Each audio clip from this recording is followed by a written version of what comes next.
Good morning. I'm Katie Montgomery Mears, and I'm delighted to be with you this morning for our In It Together devotional time. So today we are going to go back to the Old Testament and do a little Bible study in the book of Ezra.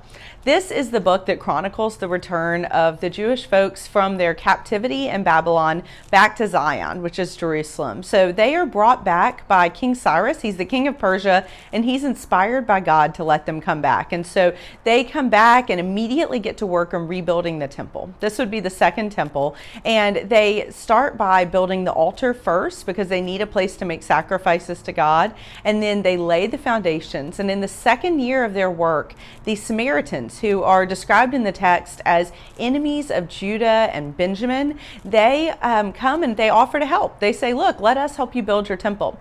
And the Jewish people reject this offer. They rebuff them because two reasons. One, they really feel like they need to do this on their own for God. They really need to give God their best by building this temple, by rebuilding it, and it needs to be work of the Jewish people. But also they are worried about assimilation and marrying into these folks that had filled the void during their captivity, and they want to just sort of remain separate. And so they rebuff them.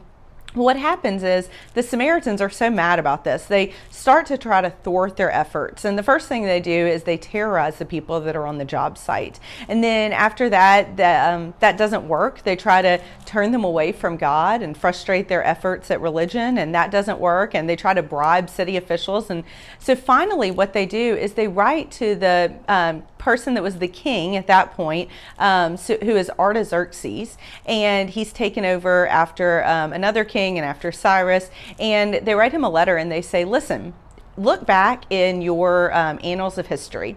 You will see that if you allow these people to build, what happens in Jerusalem is they rise up against the king, and they don't pay their taxes, and they won't be a part of your kingdom because they worship some god, and you don't want that to happen. And so the king is like, no, I don't want that to happen. And so he decides that he is going to stop their building. So he sends out an edict and says that they can't build anymore.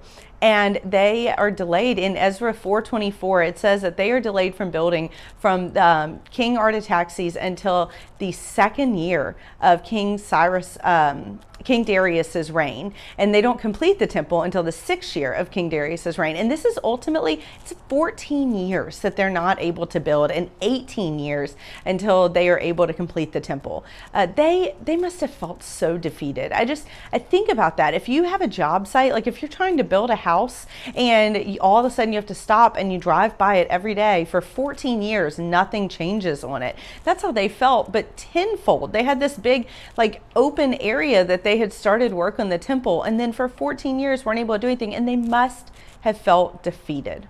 But the truth of the matter is they weren't defeated. They were just delayed. And I think that's what's happening with us right now in a lot of things. We feel like we are going through this crisis in a defeated mode. We feel like, we're never going to return to our normal. We're never going to get our kids back in school. The economy has changed. We're just defeated by so many things. But the truth of the matter is that's simply not true. We are simply delayed. We will, it may not be the exact same normal, but we are going to return to a sense of normalcy. And we are going to have good days ahead of us. But it's important that in the midst of this delay, that we remember that it's a delay. It's not just a defeat, and that there are good days in the midst of it as well, not just ahead of us. I was in a meeting yesterday with Sid Davis, who you all know, he's our music director at the church, and I think he's so wise. And one of the things he said, he was quoting a therapist friend of his, and he said, the therapist friend always says, when you're in times of struggle, ask, what is the gift I'm being given right now?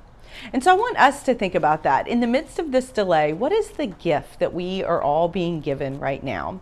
Is it time to spend with people that we love, that we don't typically have? Is it, like a congregant told me last week, a step back from their job so they could see that wasn't really even the job they wanted to do, and maybe time to explore a new way of doing work? And is it time to study scripture, something maybe you've wanted to do for a long time but haven't had the bandwidth to do it? And there are so many gifts in the midst of this if we only look around for them.